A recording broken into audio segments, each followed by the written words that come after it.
কালি কি হৈছিলে মানে পৰহি দিনাই দন হৈছিলে মানে হ'ল এসপ্তাহ আগতে হৈছিলে কাজিয়া। আমি গুচি গ'লোঁ আমাৰ মা বাপ ঘৰলৈ। তাৰপিছত তাত গৈ থাকিলোঁ 3 দিনমান থাকি আহিছোঁহে। সেই কালি গধূলি শুনিছোঁ যে এনেকুৱা তেনেকুৱা হৈছে বুলি। সেই মতা মানুহটো আহিছিলে আমাৰ মানুহটোক বুজাবলৈ। সি মদ খাই আছে আমাৰ মানুহ মদ খাই আছে। সি মানে একদম তাক বুজাবলৈ আহিছিলে। বুজাওঁতে মানে তাক ডিঙিত মাৰি দিলে মানে দাও লৈ আছিলে। তাৰপিছত পুলিচ আহিলে। পুলিচে ধৰিব নোৱাৰিলে। হেৰি আহিলে কি কয় এইটো মানে দালৈ খেদি গৈছিলে পুলিচলৈ। তাৰপৰা পুলিচে গুলি কৰিছে চাগে ন? হেৰি আহিছিলে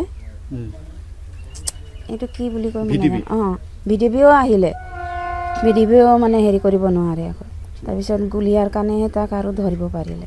যিটো মাৰ্ডাৰ হৈ গ'ল এই ৰঞ্জিত পাণ্ডৱে এই ৰাতি যিটো উৎপাত কৰিলে ঘৰৰ মানুহ গৈ তাত পোৱাৰ লগে লগে তাক মানে কাটি দিলে।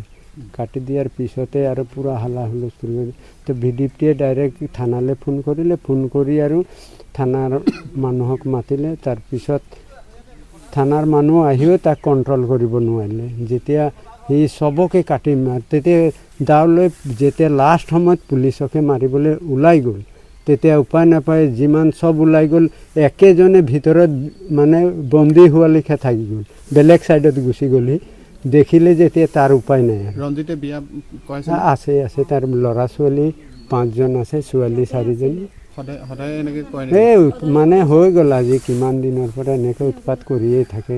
কোনোবাই বুজাই দিব কৈ দিব তাৰপিছত আৰু ৰাতি একেই কণ্ডিশ্যন মানে।